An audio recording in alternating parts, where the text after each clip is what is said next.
Now let's talk party politics. The crisis in the Labour Party seems unabated, with the emergence of 3 persons claiming the leadership of the party. Last week, some party faithful loyal to the 2023 presidential candidate, Peter Obi, at a meeting with the governor of Abia State, Alex Otti, announced the composition of a 29-member caretaker committee to be chaired by the former Minister of Finance, Ninadi Usman. This meeting saw the absence of the embattled national chairman of the party, Julius Abure.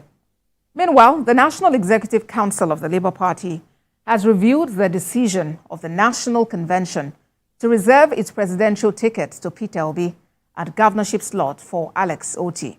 The party says it condemns in strong terms the convener of the meeting in Abia State, which according to them is built on illegality. It insists all the outcome of the meeting is nullity, and the party is hereby dissociating itself from the convener and the resolutions passed.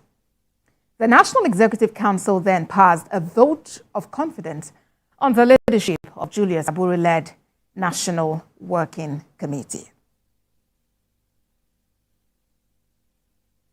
Now, there is a third faction of the Labour Party, which is led by former Deputy Chairman South of the party, Callistus Okafor.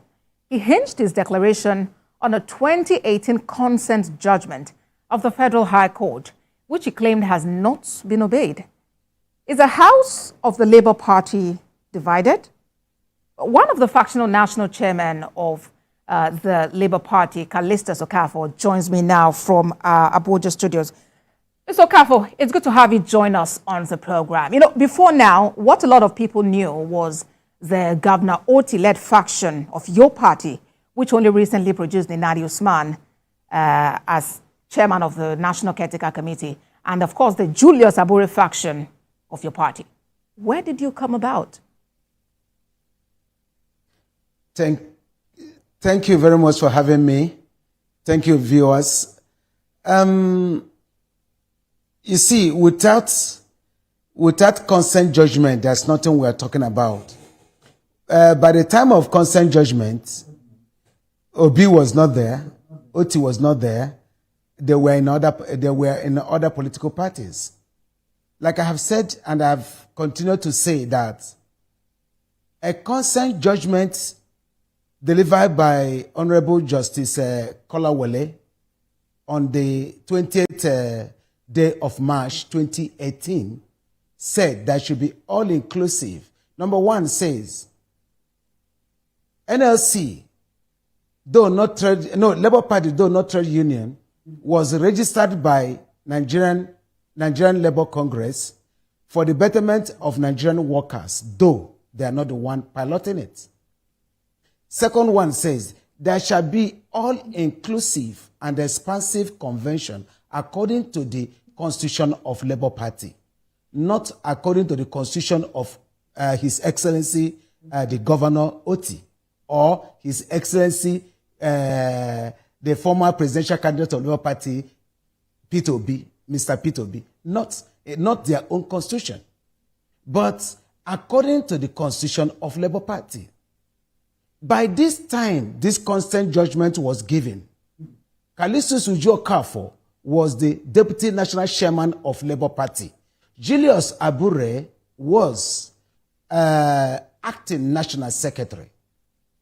Then the number 5 of the same judgment said that this judgment shall be irrevocably binding on all the people hearing.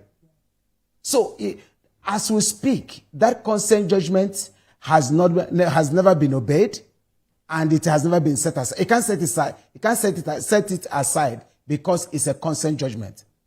That makes me, and the Constitution of Labour Party, according to the chairmanship leadership ladder, it says, in absence of the chairman, the deputy takes over. I have assumed office as the acting national chairman of Labour Party based on the Constitution of Labour Party, in my capacity as the deputy national chairman. Now, let me tell you, Julius Abure, who has been parading himself as the and not even acting national chairman, substantive national chairman.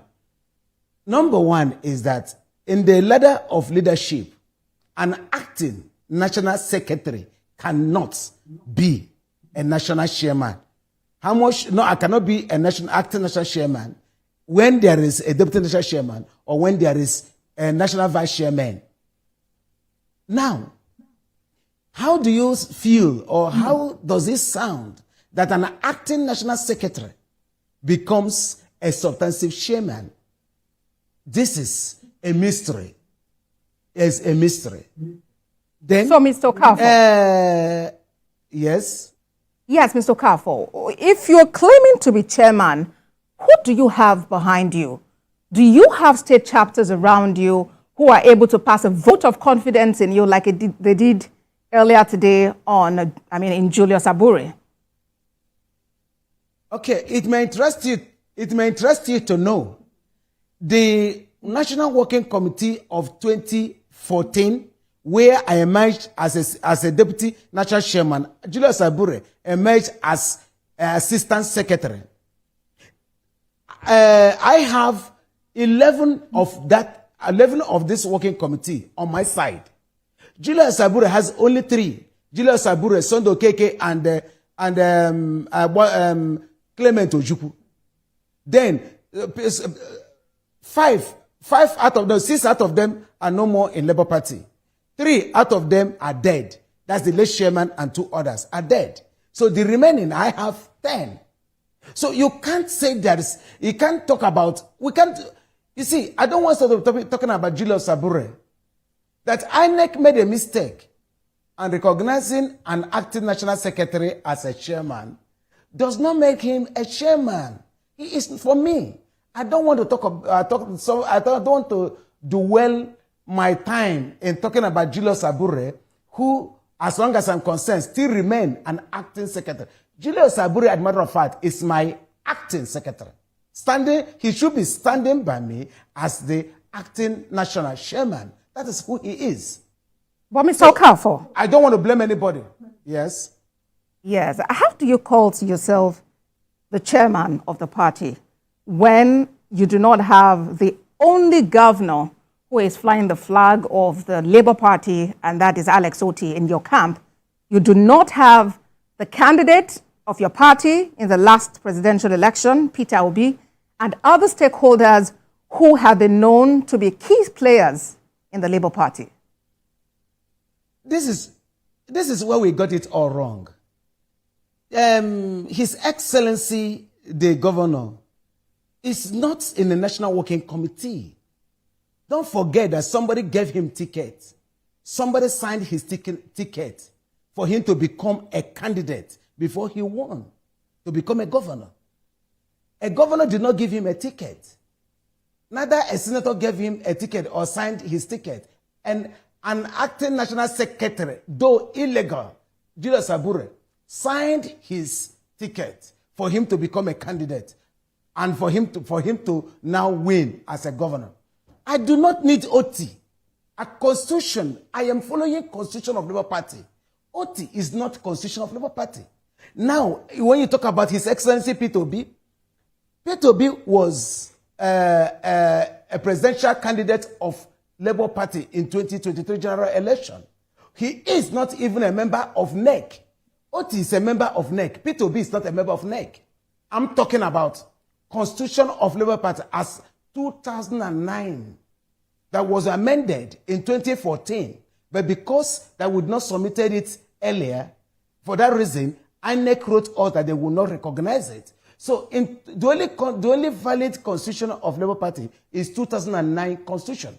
In this constitution, His Excellency Peter Obi would have been a member of NEC if he has won, if he had become the president of Federal Republic of Nigeria.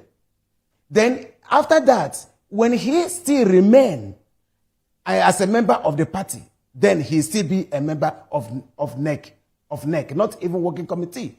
Otti, as we speak, who is the member of NEC, is not a member of National Working Committee. So I don't need him to be on my side. No. What I need on my side is constitution, the rule of law. The rule of law.